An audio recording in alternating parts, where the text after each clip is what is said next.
이사야서 30장 우리 20절에서 마지막 33절까지 말씀입니다. 이사야서 30장 20절에서 33절까지 말씀, 우리 그 가운데 20절에서 26절까지 말씀만 우리 한 절씩 교독하겠습니다. 주께서 너희에게 환난의 떡과 고생의 물을 주시나 내 스승은 다시 숨기지 아니하시니 내 눈이 내 스승을 볼 것이며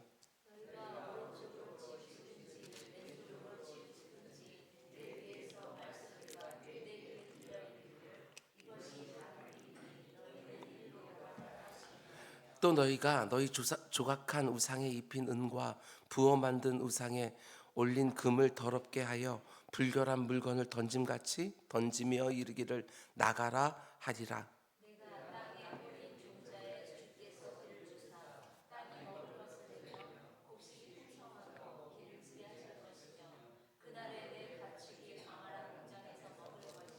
밭 가는 소와 어린 나귀도 키와 쇠스랑으로 까부르고 맛있게 한 먹이를 먹을 것이며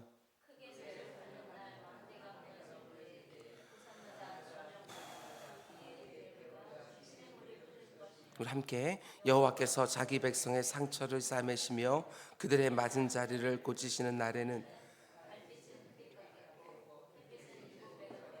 일곱 날의 빛과 같으리라. 아멘. 우리 잠시 기도하겠습니다. 사랑해 주님 감사합니다. 이번 한 주간에도 하나님께서 그때그때마다 꼭 필요한 것들을 허락해 주셔서 한 주도 잘 살 수 있게 하신 거 진정으로 감사를 드립니다. 내 남은 인생에도 하나님께 때를 따라 돕는 은혜로 늦은 비와 이른 비로 우리의 인생 가운데 하나님의 은혜를 더해 줄 믿고 힘있게 살아가는 우리 모두가 될 수 있도록 인도하여 주시옵소서.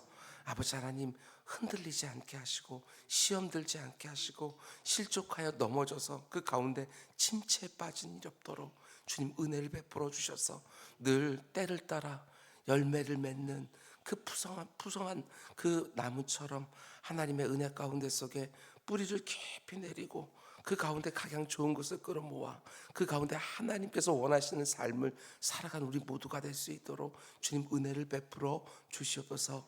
이 나라와 이 민족을 긍휼히 여겨 주셔서 아버지 하나님 이렇게 갈라져서 이렇게 서로 극한의 대립을 보이는 그런 모습들이 아니라 그 가운데 속에 우리 그리스도인들 화목하게 하는 직분을 가질 수 있게 하여 주셔서 아버지 사람들의 나누어진 마음들 하나로 모으는데 잘 쓰임 받을 수 있도록 곳곳에서 역할할 수 있도록 인도하여 주시옵소서. 우리 윤희의 1000번째가 드려졌습니다. 그 인생 가운데 하나님 가지고 있는 그 선하신 뜻들이 하나하나 이루어져 가며 성장할 수 있도록 주님 은혜 베풀어 주시옵소서. 오늘도 임주일 집사님 우리 대신방이 있습니다. 주님께서 함께하여 주시사 아버지 미국에서 오랫동안 아버지 사시다가 다시 한국에 들어오셨는데 그의 남은 모든 인생들이 하나님의 은혜 가운데 잘 인도함 받을 수 있도록 미국에서 모든 그 삶들도 잘 정리될 수 있도록 주님 은혜 베풀어 주시옵소서. 이 모든 말씀 예수님의 이름으로 기도드렸습니다. 아멘. 아멘. 여러분 잘 오셨습니다. 오늘도 좋은 날인 줄 믿습니다. 아멘. 오늘은 이사야서 강의 72번째 시간입니다. 오늘 말씀의 제목은 나로 인해 내 주변이 다 살아나는 참된 부흥, 이런 제목으로 말씀 전하도록 하겠습니다. 내 주변에 있는 사람들은 다 죽어가는데 나만 잘 되는 것, 그거 하나님께서 원하시는 부흥이 아닙니다. 온 세상에 슬픔과 아픔이 가득한데 교회만 성장하고 평안한 것, 그게 성경이 말하는 부흥이 절대로 아닙니다. 성도 한 사람 때문에 그 주변이 다 살아나고 교회 때문에 온 땅이 회복되어지는 것, 그게 바로 하나님께서 우리들에게 사모하라고 하시는 부흥이지요. 오늘 그 말씀을 함께 나누려고 합니다. 나로 인해 내 주변이 다 살아나는 참된 부흥. 우리는 어제 새벽부터 지금 아수르 군대에게 위협을 받고 있는 남유다 백성들을 향한 하나님의 위로의 말씀과 회복의 말씀을 함께 묵상하고 있습니다. 그러나 우리가 계속해서 묵상한 것처럼 지금 남유다 백성들은 하나님의 위로와 회복을 받을 만한 그 어떤 자격도 조건도 안 되는 영적 상태였지요. 나라가 지금 망할지도 모르는 위중한 상황인데도 하나님께 마음을 쏟지 않고 묻지를 않습니다. 그저 자기 소견에 오른 대로 애굽과 동맹을 맺으려고 사신을 보내는 거예요.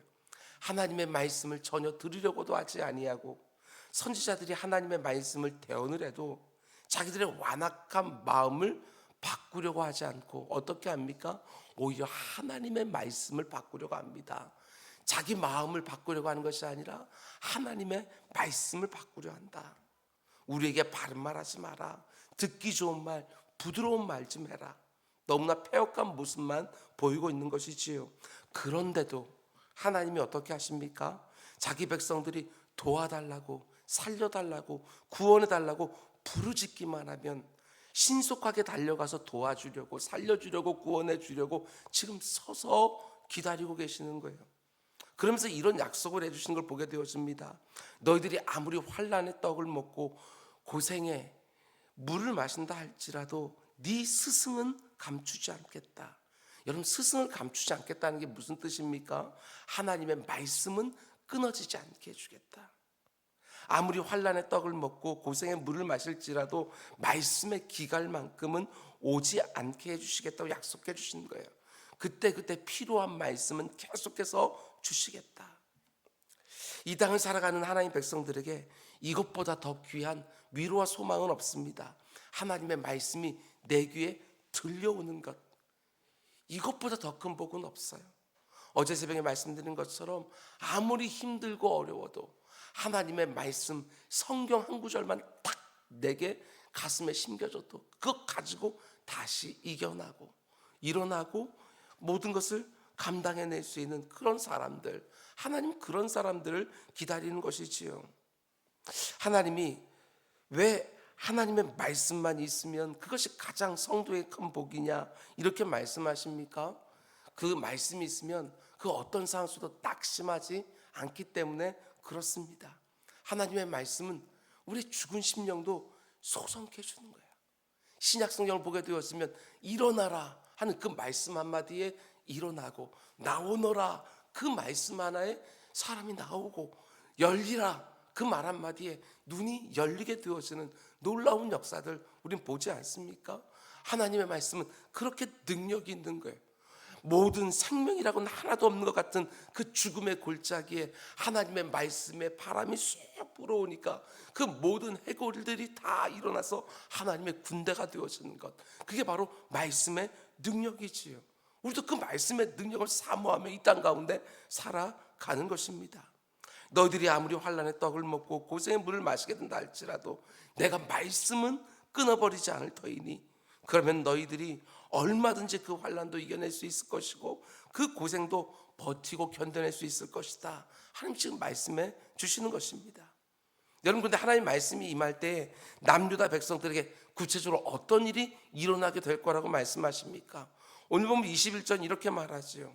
너희가 오른쪽으로 치우치든지 왼쪽으로 치우치든지 네 뒤에서 말소리가 네 귀에 들려 이르기를 이것이 바른 길이니 너희는 이리로 가라 할 것이며. 참 놀랍지요. 이게 바로 하나님의 말씀이 하는 일입니다. 여러분과 저를 보면 얼마나 순간순간 좌우로 치우치는지 모릅니다. 조그만 문제 하나만 딱 생겨도 중심을 금방 잃어버리고 이리 비청 저리 비청 하는 것이지요. 근데 그때마다 하나님의 말씀이 임하면서 이렇게 말씀하는 거예요. 오재호 목사야, 요즘 네가 오른쪽으로 치우쳤다, 네가 왼쪽으로 치우쳤다. 그러면서 그 말씀으로 내 중심을 딱딱 잡아주시는 거예요. 이게 바로 하나님의 말씀이 하는 일이지요.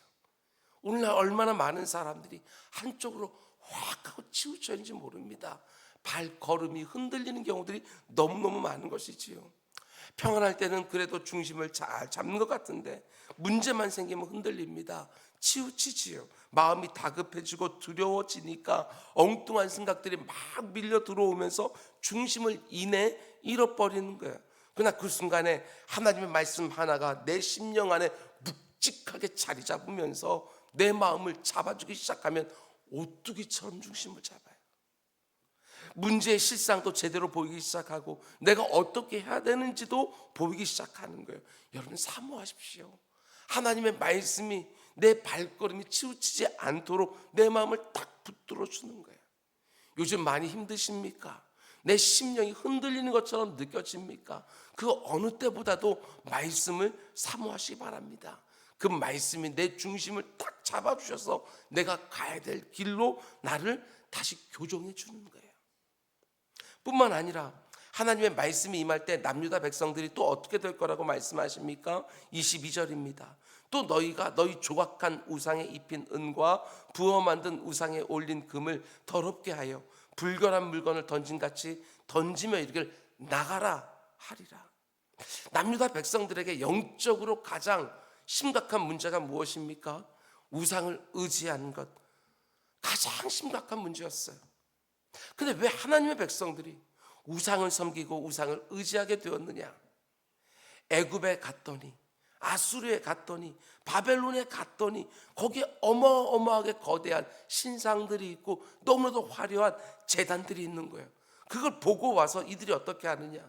우리가 이렇게 작고 힘이 없는 이유는 애굽이 섬기는 신을, 아수르가 섬기는 신을, 바벨론이 섬기는 신을 섬기지 않았기 때문이다. 이렇게 생각하고 거대한 제국들이 섬기는 그 우상들을 가져다가 섬기기 시작한 거예요.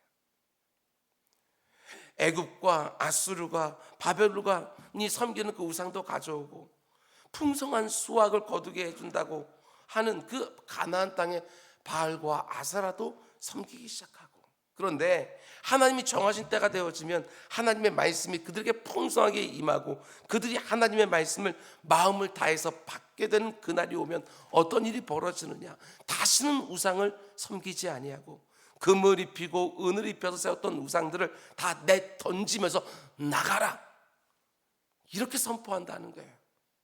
왜 이렇게 합니까? 아수르 군대에게 온 나라가 쑥대밭이 되고 바벨론 군대에게 나라가 망하고 포로로 끌려가게 되어지니까 이들이 깨닫게 되어지는 거예요. 아, 이 우상이라는 게 아무짝에도 쓸모없는 것이구나. 우상을 섬기는 이유는 다른 게 아닙니다. 위험을 당할 때 도움을 받을 수 있으리라 믿었는데 아무 보탬이 안 되는 거, 그들이 깨달은 거예요. 우상의 특징이 뭐라고요? 말을 못한다는 거. 어떻게 해야 되는지 묻는데 그 어떤 답도 해주지를 못해요. 여러분, 우리도 이와 별반 다르지 않을 때가 얼마나 많은지 모릅니다. 하나님께 묻지를 않고 다른 것에 물어요. 오늘날 너무나 엉터리 같은 것이, 현대인이 과학이 기술이 이렇게 발전하는데도 불구하고 오히려 더 미신에 집중하는 것들을 볼 때가 얼마나 많은지 모릅니다. 그 똑똑한 사람들이 점집을 찾아가는 경우들이 얼마나 많은지. 지금 남유다 백성들의 문제가 뭐예요? 하나님께 묻지를 않는다. 그리고 대신 어디다 묻습니까? 금을 입히고 은을 입힌 그 우상에게 묻습니다. 그리고 점집에 가서 묻는 것이지요. 오늘날 사람들이 난 안 믿는다고, 재미로 그냥 한번 해보는 거라고 그렇게 말을 하면서도요, 은근히 의지하고 마음을 거기에 두려고 할 때가 얼마나 많은지. 사람들이 참 희한하게도 점 보는 것을 문화의 한 트렌드인 것처럼 생각을 합니다. 많이 배운 사람도, 큰 사업을 하는 사람들도, 정치를 하는 사람들도 점집에 들어가서 이런저런 이야기 듣는 것을 아무 문제 없는 것처럼 생각을 합니다. 심지어 교회를 다니는데도 자녀를 결혼하는 날짜를 거기서 받는다는 소리도 들었습니다. 이사 가는데 날짜를 받습니다. 부모님 묘자리를 쓰는데도 어디에 쓰면 좋은지를 묻는 것, 너무나 어리석은 것이지요. 그런 어리석은 일을 하지 않도록 하나님께서 성령을 우리 안에 내주게 하여 주시고 우리 안에 기록되어 있는 성경 말씀을 주셨는데도 불구하고 그 어리석은 짓을 끊지를 못하는 거예요. 여러분, 하나님이 아닌 것은 다 우상입니다. 아무짝에도 도움이 되지 않는 것이지요. 내가 믿고 의지해야 되는 분은 유일하신 하나님 딱 한 분밖에 없다는 것. 혹시라도 내가 하나님보다 더 믿고 더 의지하는 것이 있다면 22절 말씀에 나오는 것처럼 꼭 하시기 바랍니다. 딱 들어서 냅다 던지면서 나가라. 이제 내 인생에서 나가라. 우리 가정, 우리 가문에서 나가라. 정말 단호하게 말할 수 있어야 되는 것이지요. 오직 예수만 섬기고 예수께만 묻고 그분만 의지하는 가정 되기를 사모하며 기도해야 되는 거예요. 아직까지 어떤 잔재들이 남아있으면 나가라고 외치면서 순간순간 쫓아내야 되는 것이지요. 이어지는 23절도 보시기 바랍니다. 하나님의 말씀을 도무지 들으려고 하지 않는 남유다 백성들이 이제 하나님의 말씀에 귀를 기울이고 자기들에게 일어나는 모든 일들을 하나하나 하나님께 묻기 시작할 때 또 어떤 일이 일어날 거라고 말씀하십니까? 오늘 설교의 핵심입니다.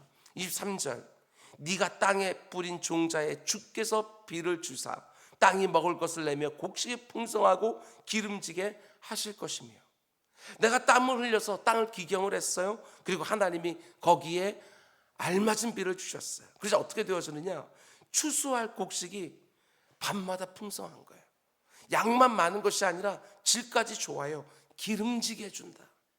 심지어 그날에 네 가축이 광활한 목장에서 먹을 것이요, 아주 작은 우리에다가 가축들을 빡빡하게 넣어놓고 병약하게 키우는 것이 아니라 광활한 목장에 다 풀어놓고 막 뛰어다니며 자라게 해요. 근데 그 가축들이 뭘 먹습니까? 24절, 밥 가는 소와 어린 나귀도 키와 쇠스랑으로 까부르고 맛있게 한 먹이를 먹을 것이며, 주인들이 회복되어지니까 가축들도 행복해요. 하나님 지금 그 모습을 보여주는 거예요. 돈만 생각하면서 형편없는 것을 먹이는 것이 아니라 주인들이 넉넉해지니까 가축들에게도 맛있는 음식을 먹여가면서 키우는 거예요. 너무나 아름다운 광경 아닙니까? 농부들이 열심히 땀을 흘리면서 땅을 기경하고 씨를 뿌리고 하나님은 그 위에 때를 따라 비를 내려주시고 추수하는 곡식들은 너무나 풍성하고 기름집니다. 광활한 목장에서 가축들이 뛰놀고 주인들이 정성껏 준비한 맛있는 먹이를 먹는 거예요. 이 부분을 잘 보셔야 됩니다. 하나님의 은혜가 임하고 하나님의 회복이 임하고 하나님의 백성들이 하나님의 말씀을 사모하기 시작하니까 어떤 일이 벌어집니까? 온 천지와 만물이 다 살아나는 거예요. 하나님의 백성들이 하나님 백성답게 살 때 곡식들도 잘 자라나고 기름지고 가축들도 너무나 행복하게 살아가요. 여러분, 그러니까 온 천지와 만물의 복됨이 누구에게 달렸다는 것입니까? 하나님의 백성들에게 달려있다는 것이지요. 하나님의 백성들이 하나님 백성답게 살 때 모든 것들이 다 살아나게 되어지는 거예요. 베드로 사도가 말하는 것처럼 우리 성도들을 가리켜서 너희는 제사장들이라, 왕 같은 제사장들이라. 제사장이 무엇 하는 사람입니까? 하나님과 그 백성들 사이에서 각양 좋은 것들을 드나들게 하는 통로가 바로 제사장들 아닙니까? 성도가 제사장들인데 제사장들이 제사장답게 살지를 못하니까 하나님의 각양 좋은 것들이 그 백성들에게 흘러내리지를 못하는 것이고, 백성들의 그 죄악들이 하나님께 용서받을 수 있는 기회들이 사라지는 것이고, 성도들이 성도답게 산다고 하는 것은 이렇게 중요한 거예요. 소금 역할을 못하면 세상이 썩는 것이고, 빛 역할을 하지 못하면 어둠 가운데 세상이 놓이게 되어지는 것이고, 여러분 틀림없습니다. 우리 그리스도인들만 제대로 살아도요, 우리가 살아가는 이 세상이 정말 많이 바뀔 거예요. 우리가 제대로 살면 이 세상도 함께 살아나는 것이고, 반대로 우리가 제대로 살지 못하면 우리가 살아가는 이 세상도 정말 엉망이 되어지는 거예요. 우리가 기대하는 부흥이 바로 이런 거예요. 이 세상이 어떻게 되든지 교회와 성도들만 평안하고 잘 되면 된다, 그런 게 아니라는 것입니다. 이 땅을 살아가는 성도들이 하나님의 말씀대로 살고 하나님을 온전히 의지하며 믿음으로 살면 내가 살아가는 그 주변까지 함께 다 살아나는 거예요. 그저 말로만 선한 영향력이 있어야 된다, 무슨 구호처럼 외치는 게 아닙니다. 여러분과 제가 반드시 말씀으로 살고 반드시 믿음으로 살아야지만 거기서 선한 영향력이 온 세상으로 흘러가게 되어지는 거예요. 성도가 성도답게 살 때만 온 세상 구석구석에 하나님의 복이 흘러가는 것이고, 에스겔 선지자가 환상으로 보여주는 것처럼 성전이 성전다울 때 거기서부터 각양 좋은 것들이 성전 문지방을 따고 흘러가면서 그 물이 흐르는 곳마다 좌우가 다 살아나게 되어지는 놀라운 역사가 보여지는 것. 세상이 악하다 이런 말만 하는 것들이 아니라 우리들이 더 우리답게 살아가는 것, 이것들이 중요한 것이지요. 가정 안에서도 늘 말씀드린 것처럼 한 사람의 성도가 제대로 말씀으로 믿음으로 살기만 하면 온 가족이 복을 받는다. 여러분 정말 기도하셔야 됩니다. 내가 복이 되게 해달라고, 나를 통해서 내 주변이 다 복을 받게 해달라고. 정말 새벽마다 기도하고 말씀으로 믿음으로 살아가야 되는 거예요. 작년에 제가 특별 새벽기도 말씀 지원하면서 저는 그분이 참 좋았습니다. 여러분, 요셉이라고 하는 사람이 인복이 있는 사람입니까? 그렇지 않습니다. 그는 만나는 사람들마다 그를 괴롭게 해요. 그런데 요셉을 만나는 모든 사람 다 인복이 있었어요. 요셉 때문에 다 복을 받고 회복이 되어졌어요. 그걸 우리는 사모해야 되는 것이지요. 믿음의 조상이었던 아브라함 맨 처음 부를 때 하나님께서 말씀해 주셨어요. 네가 복이 되리라. 어떨 때? 네가 믿음으로 살고 말씀으로 살 때. 이게 우리의 새벽마다 부르셔야 되는 기도의 제목이 되어야 되는 거예요. 오늘 이 새벽에 기도하실 때 하나님, 제가 잘 살 수 있게 해주십시오. 우리 그렇게 기도합시다. 그 가운데서 하나님이 나를 통해서 내 주변을 어떻게 다시 회복시키시고 복 주시는지 다 경험하는 우리 모두가 될 수 있기를 주님의 이름으로 축원을 드립니다. 우리 기도하겠습니다. 사랑해 주님, 감사합니다. 오늘도 우리에게 말씀을 주셨습니다. 남유다 백성들이 하나님 앞에 패역한 자식으로 살 때는 모든 것들이 다 망가지고 모든 것들이 다 제자리를 다 떠나버렸지만, 그날 남유다 백성들이 하나님의 말씀에 다시 점착하게 될 때 어떤 일이 벌어지는지 하나님은 그것을 소망으로 보여주셨습니다. 너희들이 말씀대로 살고 믿음대로 살 때 네가 키우는 가축들까지도 복을 받을 것이다. 네 밭에서 풍성한 곡식들이 기름질 것이다 말씀해 주셨습니다. 아버지 하나님, 우리 성도들이 성도답게 살아서 이렇게 위태로운 이 상황 가운데 속에 성도들을 통하여 다시 한번 회복의 역사, 부흥의 역사 일어나는 이 나라 이민족 될 수 있도록 주님 은혜를 베풀어 주시옵소서. 교회의 강단을 주님께서 복을 허락하여 주셔서 말씀들이 제대로 선포되게 하시고 그 가운데서의 그 말씀이 살아 움직이며 모든 세상 가운데 속에 역사하는 것 다 보는 은혜 우리 모두에게 있게 하여 주시옵소서. 이 모든 말씀 예수님의 이름으로 기도드렸습니다. 아멘, 아멘.